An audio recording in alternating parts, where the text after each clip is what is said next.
자력과 타력에 대해서 설명을 드렸죠. 이 자력과 타력 수행에 대해서 아주 절묘하게 체계적으로 수행이 아주 잘 구성되어져 있는 불교의 종파가 제가 보기에는 티베트 불교예요. 제가 티베트 불교에 대한 책을 보고 좀 관심이 가져서 티베트 불교에 대해서 공부를 하고 나서 상당히 많이 감탄했어요. 또 실제로 한국 불교에서 잘 정리가 되어지지 않았던 불교에 대한 어떤 가르침, 그런 것들이 티베트 불교를 통해서 많은 부분이 좀 깨지고 견문이 넓어지고 차곡차곡 정리되어진 게 있어요. 그래서 티베트 불교가 굉장히 매력적인 가르침입니다. 그래서 티베트 불교의 가장 장점 중에 하나가 체계적이에요. 아주 체계적이에요. 아주 논리적이고 체계적인 부분이 있어서 우리같이 조금 따지기 좋아하는 사람들은 티베트 불교가 상당히 잘 맞았어요. 물론 오해하시면 안 되는 게 티베트 불교도 그 역사를 깊이 들여다보면 단점이 많아요. 사실 중생들 사는 세상에 완전한 게 어디 있겠어요. 그래서 저도 한참 티베트 불교에 흠뻑 젖어들었다가 티베트 불교의 조금 깊은 역사적인 부분들을 보면서 확 깼던 적이 있었거든요. 아주 역시 중생들 사는 세상은 어쩔 수 없구나. 그래서 티베트 불교도 단점이 있지만 그냥 장점만 놓고 봤을 때 상당히 매력적이고 아주 체계적인 불교의 교리를 갖추고 있습니다. 그래서 티베트 불교가 또 이건 학자들이 인정하는 부분이지만 현대 불교에서 가장 인도 불교의 가장 원형에 흡사한 게 바로 티베트 불교라고 봐요. 물론 이렇게 많이 좀 문화적으로 오염된 부분도 있지만 100% 완전한 인도 불교는 아니지만 인도 불교를 상징하는 나란다 대학교라고 있어요. 나란다 대학교 들어보셨죠? 나란다 대학교 졸업하면 어떻게 되죠? 막 날라다녀요. 그래서 나란다 대학교인데 미안합니다. 그 나란다 대학교의 법맥을 잇고 있는 게 바로 티베트 불교예요. 그래서 그 나란다 대학교의 그 수많은 선지식들께서 티베트로 넘어오셔서 티베트 불교에서 인도 나란다 불교의 그 항맥, 그 맥을 그대로 고스란히 그 전통을 지키고 있는 곳이 바로 티베트 불교입니다. 물론 시간이 지나면서 또 인도 불교하고 좀 다르게 조금 문화적으로 좀 오염된 부분도 있어요. 근데 전체적으로 봤을 때 나란다 대학교에 이제 맥을 잇고 있는데, 그래서 티베트 불교를 상징하는 게 밀교예요. 뭐라고요? 밀교. 그래서 우리가 불교 사상의 역사를 공부하면 부처님 당시에 생생한 불교를 원시불교라고 불러요. 원시불교. 가장 원형이다. 그래서 요새 원시불교라고 안 쓰고 초기불교라는 단어도 쓰고요. 그럼 부처님의 원형의 가르침이 쪼개지면서 부파불교 시대가 열려요. 부파불교. 부처님의 가르침을 어떻게 해석할 것인가 서로가 논쟁을 벌이면서 여러 종파가 생기는 부파불교의 시대가 열리고요. 부파불교 시대에서 이제 또 몇백 년이 지나면서 약 부처님께서 세상을 떠나시고 약 500년 정도 지났을 때 부처님의 근본 정신으로 돌아가자 해서 대승불교 운동이 열리게 돼요. 대승불교. 그리고 대승불교에서 엄청나게 심오한 가르침들이 펼쳐지게 되는데, 그 대승불교의 심오한 가르침에 상징하는 양대 학파가 공사상을 연구하는 중간학파와 모든 것은 마음이 만든 것이다 라는 것을 연구하는 유식학파. 그래서 중간학파, 유식학파라는 게 생겨요. 그리고 인도불교 막바지에 출현한 그런 가르침이 바로 밀교라는 게 생겨요. 밀교. 밀교는 한마디로 복잡불교예요. 무슨 불교? 복잡불교. 말 그대로 복잡하다는 거예요. 그리고 좀 우스갯소리 좋아하는 분들은 짬뽕 불교, 비빔밥 불교라고 해요. 그동안에 있었던 모든 불교, 대승불교 교리와 심지어 그 당시 있었던 인도의 어떤 문화, 인도의 종교, 특히 힌두교 같은 것까지 다 흡수한 게 바로 밀교예요. 그래서 학자들은 인도 대승불교의 마지막을 장식했다 해서 후기 대승불교라고 불러요. 후기 대승불교. 대승불교에서도 막바지에 이제 정리되어지고 출현한 가르침이다. 그 인도 불교에서도 가장 막바지에 꽃을 피운 그 후기 대승불교, 밀교의 가르침이 고스란히 나란다 대학교에서 고스란히 전해진 불교가 어느 불교다? 티베트 불교예요. 머릿속에 정리되세요? 표정 보니까 이걸 왜 듣고 있지? 약간 이런 분위기인데. 근데 여러분 이런 걸 좀 알아야 돼요. 그렇죠? 예, 이런 걸 또 지식의 종교는 아니지만 불교가 대충 이런 흐름이 있구나라는 걸 알아야 불교의 더 위대함에 대해서 공부할 수가 있어요. 그래서 밀교의 가르침이 있는데 이 티베트 불교의 밀교의 가르침이 굉장히 체계적이에요. 그래서 어떤 교수는 체계불교라고까지 불러요. 너무나 체계적으로 이루어져 있어가지고. 하지만 단점도 있어요. 그리고 중요한 게 티베트 불교도 명상 수행을 굉장히 중요하게 여겨요. 자, 제가 지금 이 이야기하려고 여기까지 말을 끌고 왔는데 티베트 불교도 명상 수행을 중요시 여기지만 깊은 명상 수준에 들어가기 전에 반드시 무엇부터 시킨다?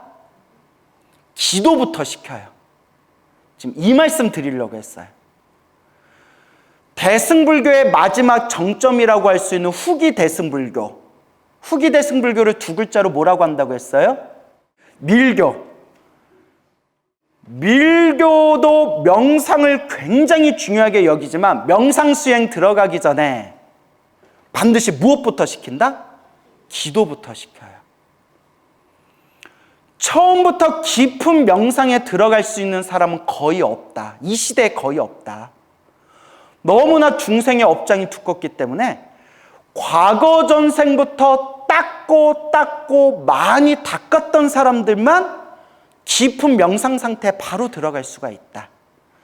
우리 지금 이 중생들은 업장이 너무 두꺼워서 먼저 불보살님을 향한 기도를 통해서 먼저 업장부터 소멸하고 스승의 도움을 받아서 깊은 명상 상태에 들어가야 된다라고 가르쳐요. 그래서 제가 말한 자력과 타력 수행의 조화를 상당히 잘 이루고 있는 대승불교의 종파가 티베트 밀교다라고 저는 생각하는 거예요. 그래서 티베트 불교도 여러 파가 있어요. 닉마파, 까규파, 샤카파, 겔룩파, 수많은 파가 있는데 여러분 달라이라마라고 다 들어보셨죠?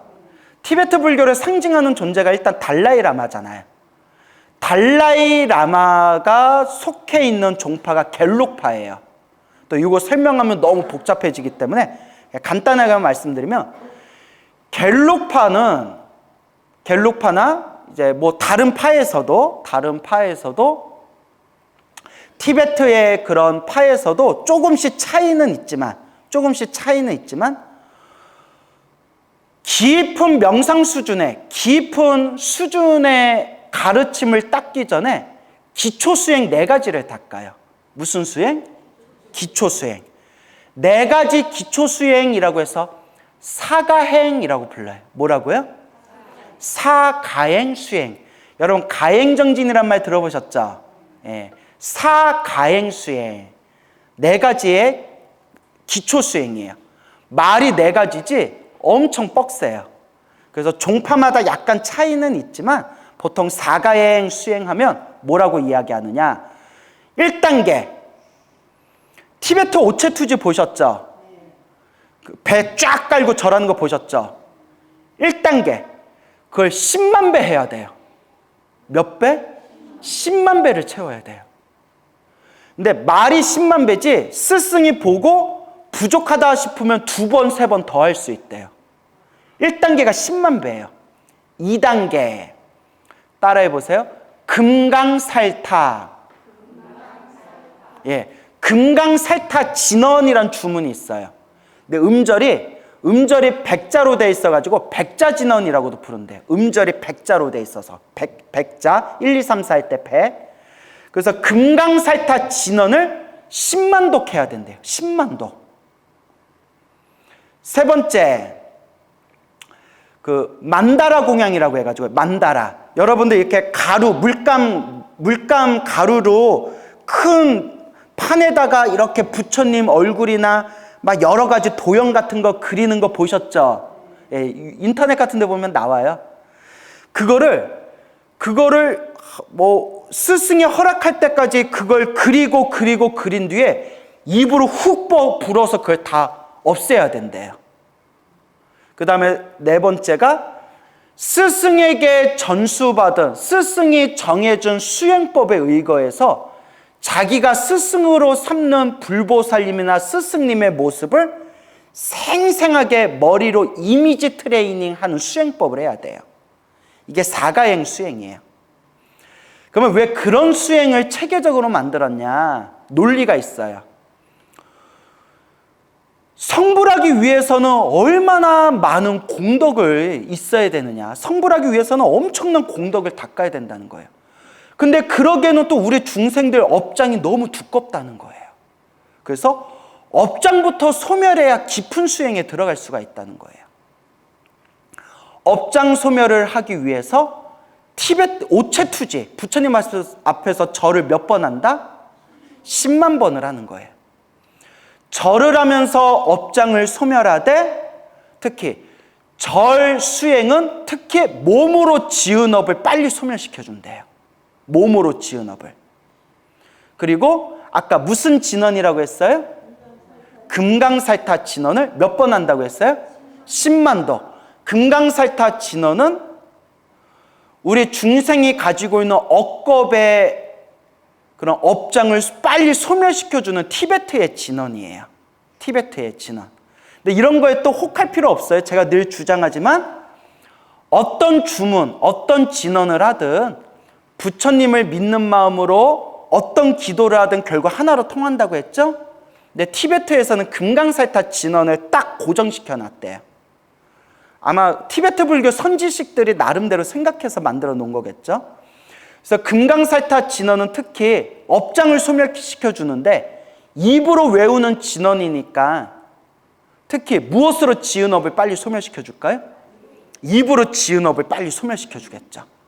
그래서 여러분들을 경험하신 분도 계시겠지만 금강살타 진언을 외우다 보면 혹은 여러분들 기도하다 보면 몸에서 막 더러운 게 빠져나가고 맑고 깨끗한 것을 받아 마시고 혹은 성스러운 분들이 출연해서 내 몸을 어루만져 주고 이런 꿈들을 꾸며 업장이 지금 녹고 있는 현상이래요. 그런 거 꾸신 분들이 있죠? 있는 걸로 퉁칩시다. 예, 대답들이 없어서. 자, 그렇게 업장이 이제 소멸하고 있고, 그 다음에 내가 스승으로 모시는 불보살님이나 내가 스승으로 섬기는 스승님의 모습을 생생하게 이미지 트레이닝 하는 수행은 정신을 하나로 통일하는 수행법이에요.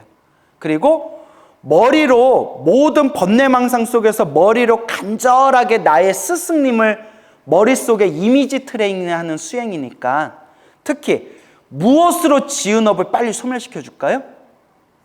그렇죠. 생각으로 지은 업을 빨리 소멸시켜 주는 거예요. 그러니까 답이 나왔죠. 우리가 항상 중생이 몸과 말과 생각으로 끊임없이 업보를 짓고 있는데 시작 없는 옛적부터 알고 지었건 모르고 지었건 탐욕과 성냄과 어리석음으로 수많은 업보를 지었잖아요. 그래서 몸과 말과 생각으로 지은 업보 중에서 특히 절을 하는 것은 몸으로 지은 업을 빨리 소멸시켜주고 진언을 외우는 것은 입으로 지은 업을 빨리 소멸시켜주고 거룩한 불보살님이나 스승님의 모습을 이미지 트레이닝하는 수행은 생각으로 지은 업을 빨리 소멸시켜준다는 거예요. 그러니까 신구의 삼업을 소멸시켜주는 과정이라는 거예요. 특히 중요한 게 저도 효과를 받고 저랑 부산에 살고 있는 저랑 친한 스님이 엄청나게 효과 봤는데 그 티베트 오체투지 있죠? 그걸 꾸준히 하면 몸이 되게 건강해져요. 나중에 딱 명상 수행할 때 거기서 엄청난 기의 에너지의 작용이 일어난대요.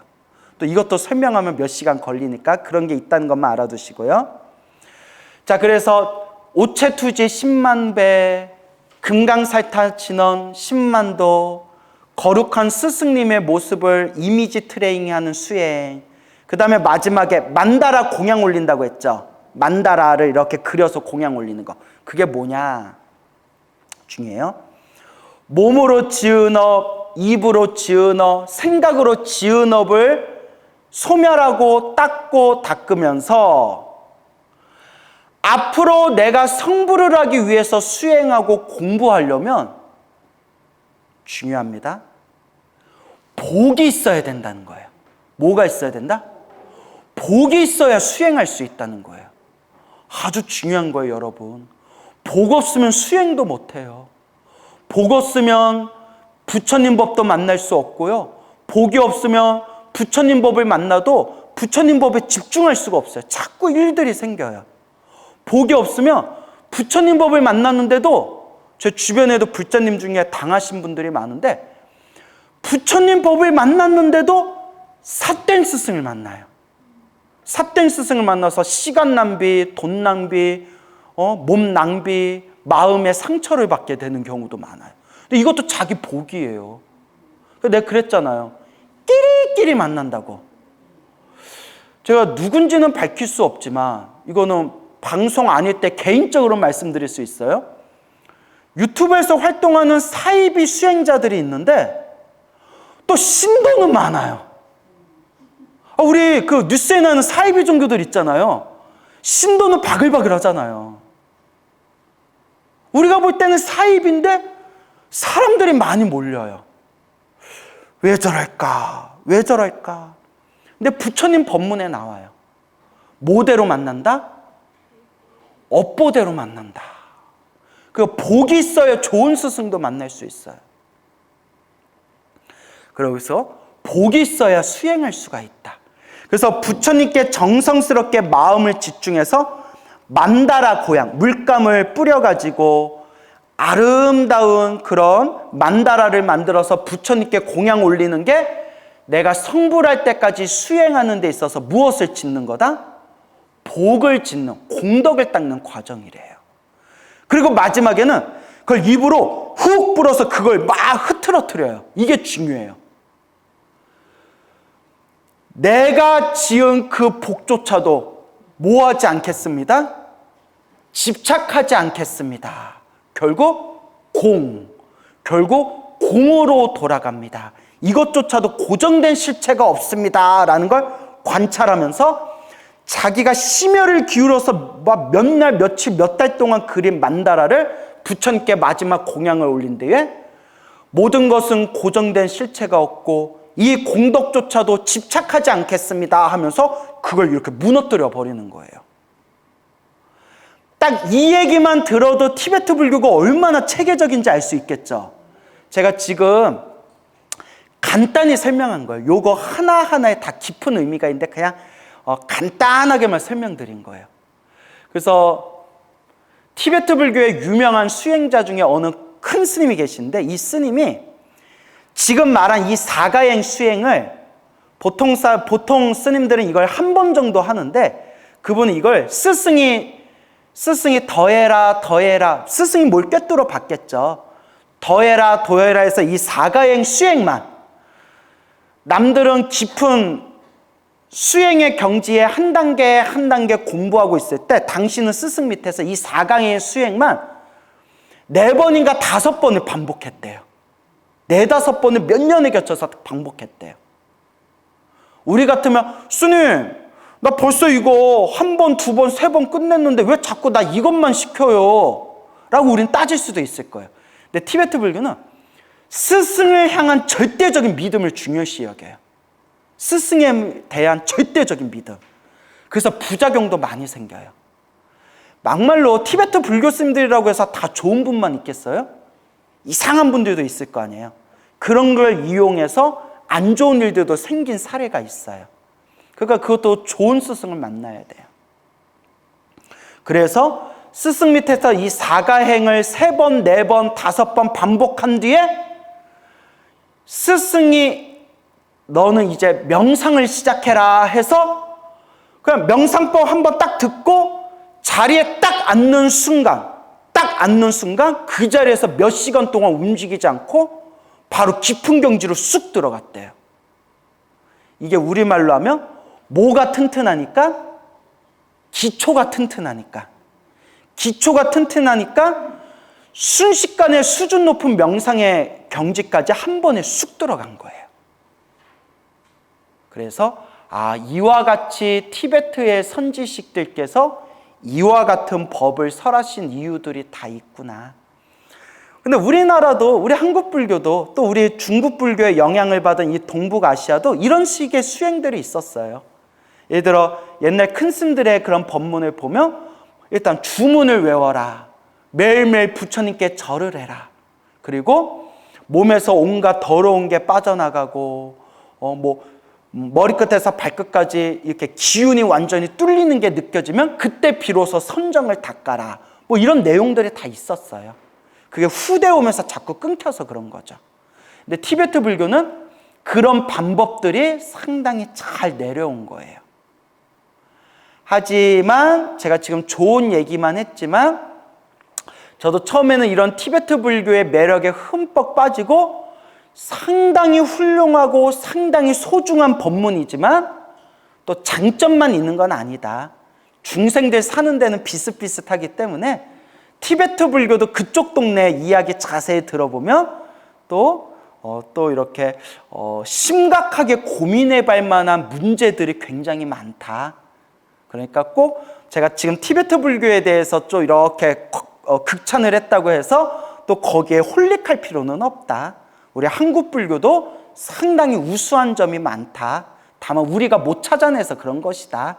이렇게 좀 머릿속에 정리해 두시면 좋겠습니다. 알겠죠?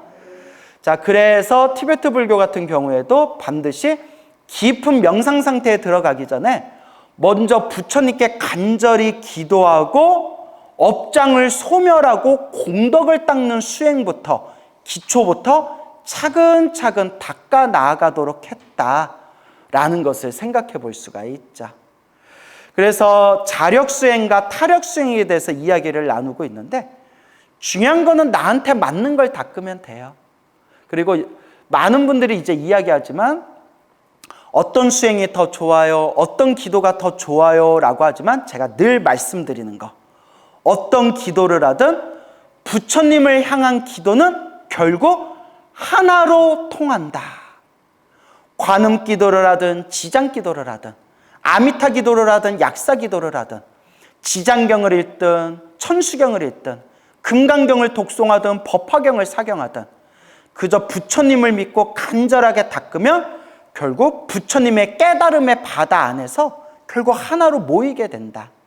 중요한 거는 자꾸 수행에 대해서 고민하면서 나한테 맞는 수행, 나를 더 편안하게 해주는 수행을 스스로 자꾸 찾아나가는 자세가 중요하다라는 것을 명심하시기 바랍니다.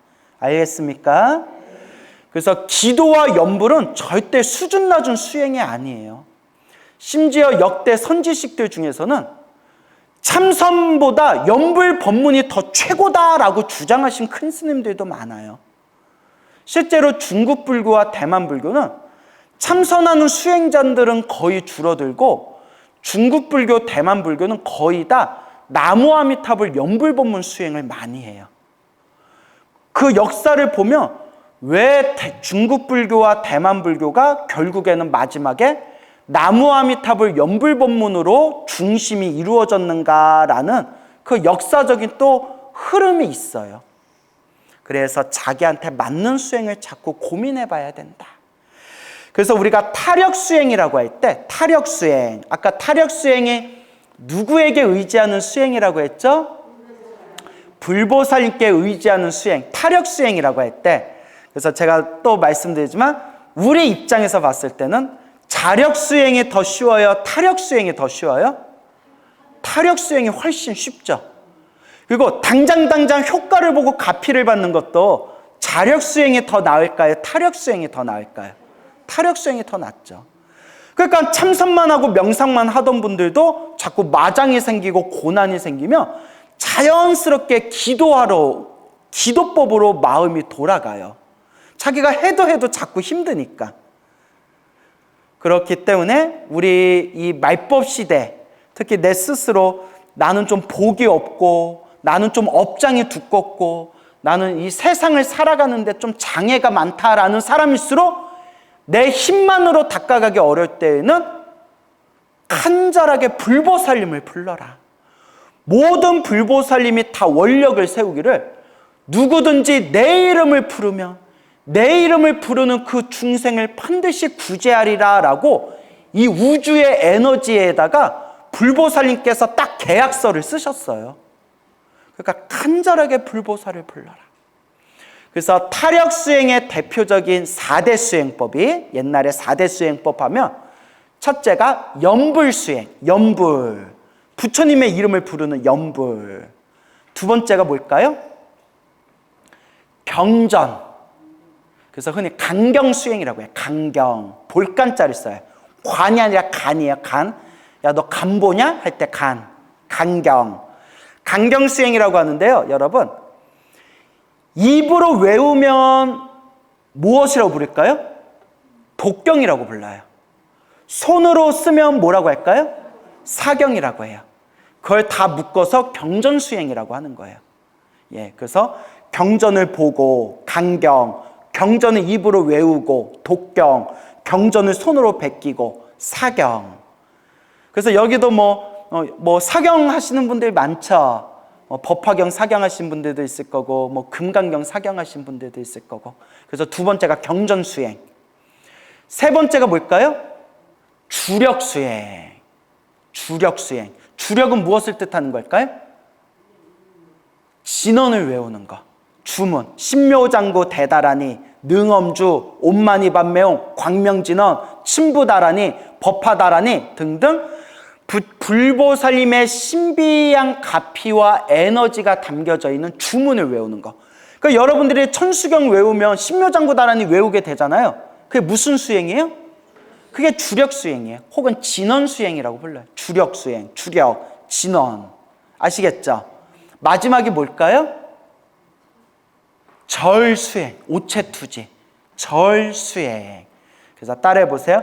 염불, 경전, 주력, 오체투지. 이것을 타력의 4대 수행법이라고 불러요. 알겠습니까? 타력의 4대 수행.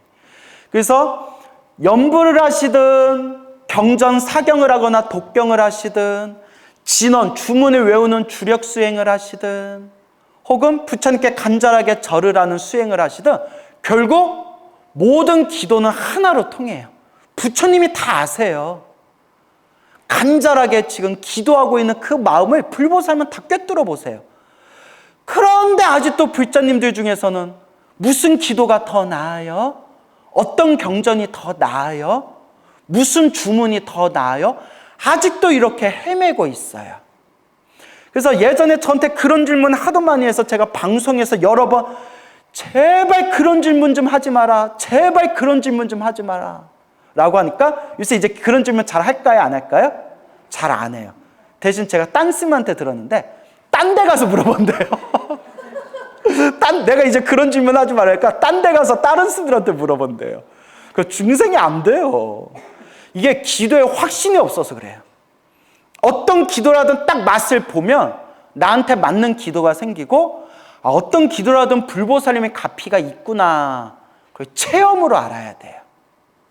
알겠죠?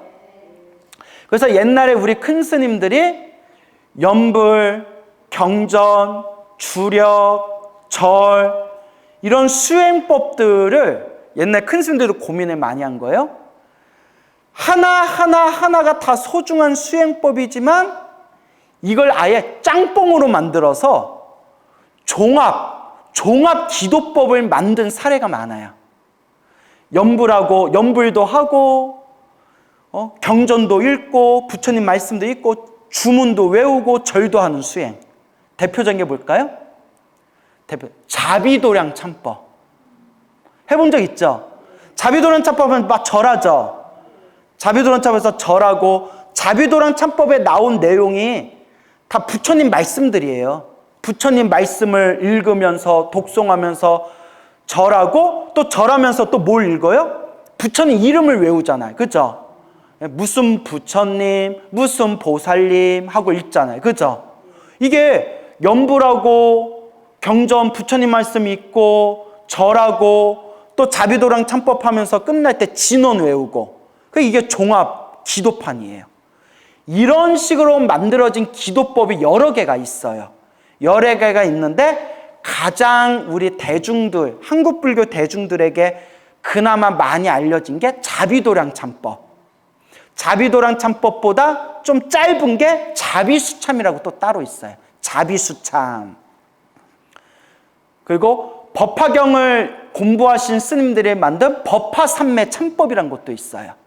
이게 종합 기도법이야. 연불도 하고 절도 하고 부처님 말씀도 외우고 진언도 외우고, 그리고 관세음보살님을 좋아하고 신묘장구 대다라니 기도법을 많이 닦은 사람들이 만든 기도법이 있어요. 대비주 참법이라는 게 있어요. 이거는 지금도 중국하고 대만에서 하고 있는 절들이 있어요. 대비주 참법. 우리나라에는 그냥 자비도란 참법이 제일 유명하죠. 하지만 늘 말씀드리지만 어떤 기도를 하든 결국 에너지는 어떻다? 하나로 통하게 된다. 이 자력과 타력에 대해서 우리가 항상 고민을 해봐야 됩니다. 알겠죠? 그래서 제가 또 많은 불자님들에게 이 타력 수행, 특히 연불법문, 기도법문을 많이 하는 게, 솔직히 우리 불자님들, 제가 그런 분들만 봐서 그런지는 몰라도 저를 찾아오거나 저를 만나고 싶어하는 분들 중에 10명 중에 2명 정도는 좋아서, 좋은 일이 있어서 오시는 분들이지만, 꼭 광우 스님 만나서 상담 좀 받고 싶다 하는 분들 중에 10명 중에 7, 8명은 좋은 일로 올까요? 나쁜 일로 올까요? 나쁜 일로 오죠. 답답하고 힘들고 괴로워서. 아니 정말 그냥 좋아서, 뭐 아무 걱정 근심 없는데 그냥 제 얼굴 보고 싶어서. 제가 좀 귀염귀염하잖아요. 왜 비웃어요? 너무 대놓고 앞에서 비웃으니까 민망하다 야. 그래서 오신 분도 있지만 대부분이 힘들고 답답해서 오신 분들이 많다는 거예요. 그러면서 우리 대부분의 중생들은 인생을 살아가면서 힘들고 괴롭고 답답한 일들이 많아요. 그렇죠? 너무나 이 인생 사는 게 힘들어요. 너무나 답답해요. 그렇게 수많은 중생들이 힘들고 괴롭고 답답해서 오는데, 눈앞에서 당장 밥 먹고 사는 것도 힘든 중생들한테 앉아서 참선해라, 앉아서 명상해라 하면 될까요? 안 될까요? 안 돼요. 당장 월세 내기도 힘들고, 당장 어디 밥 먹기도 힘들고, 당장 막 남편 때문에, 자식 때문에, 주변에 어떤 힘들고 괴로운 상황 때문에 고통스러운 사람한테 참선하고 명상해서 마음을 텅 하고 비우십시오. 모든 일이 저절로 풀릴 겁니다 하면 신도들이 못 알아들어요, 대부분이. 그래서 부처님 그냥 경전의 말씀대로, 그냥 이건 부처님 경전의 말씀이에요. 부처님도 이제 눈높이 수준에서 말씀하셨겠죠? 중생들이여, 힘들고 괴롭고 고통에 빠진 중생들이여, 간절히 누구를 불러라? 나를 불러라. 부처님을 부르고 보살님을 불러라. 간절히 일심으로 불러라. 그대를 고통에서 구제해 주리라. 경전에 나오잖아요. 그렇게 불자님들한테, 힘들고 괴롭고 어려움에 빠진 중생들한테 기도하세요. 오직 부처님을 의지하세요. 기도하세요. 라고 해서 정말 놀라울 정도로 신비한 가피를 받은 불자들이 엄청 많아요. 엄청 많아요. 그러면 그분들이 자연스럽게 자기가 그런 기도의 맛을 봤으니 자연스럽게 이제 뭐가 되는 거예요? 불자가 되는 거예요. 불자가 되고 그렇게 기도하고 복을 지으면서 법화경에서 말씀하신 대로 비록 시작은 미약했으나 점점 부처님의 깨달음을 얻을 수 있는 인연이 성숙되어지는 거예요. 그래서 이 힘들고 괴로운 세상살이, 이 고통의 바다, 이 화택, 불타는 집 속에서 우리가 의지할 수 있는 최고의 의지처는 바로 누구시다? 부처님이시다. 부처님, 부처님. 그래서 제가 요새 예전에는 그냥 아미타불, 아미타불, 아미타불, 나무 아미타불 연불 했는데 요새는 자꾸 어떻게 연불이 되냐면 부처님 감사합니다. 아미타불 감사합니다. 아미타불 감사합니다. 자꾸 저절로 감사기도가 나와요. 감사합니다. 감사합니다. 부처님 법을 만나서 감사하고 부처님의 법을 닦을 수 있어서 감사하고 부처님 법 덕분에 제 마음이 편안해져서 감사합니다. 너무 힘들고 괴로울 때, 답답할 때 아미타 부처님, 부처님 감사합니다. 그나마 이만해서 참 감사합니다 하며 그나마 마음이 편안해져요. 그래서 따라해 보세요. 합장하시고 부처님 감사합니다. 부처님 법을 만나서 감사합니다. 부처님 법을 닦을 수 있어서 감사합니다. 부처님, 힘들고 괴롭고 답답하지만 업장이 소멸하는 과정입니다. 빚을 갚고 있는 과정입니다. 이만해서 참 다행입니다. 부처님 감사합니다. 늘 부처님 만난 인연 감사하다, 다행이다 라는 마음으로 우리 이번 생 잘 닦아 나갑시다. 성불하십시오.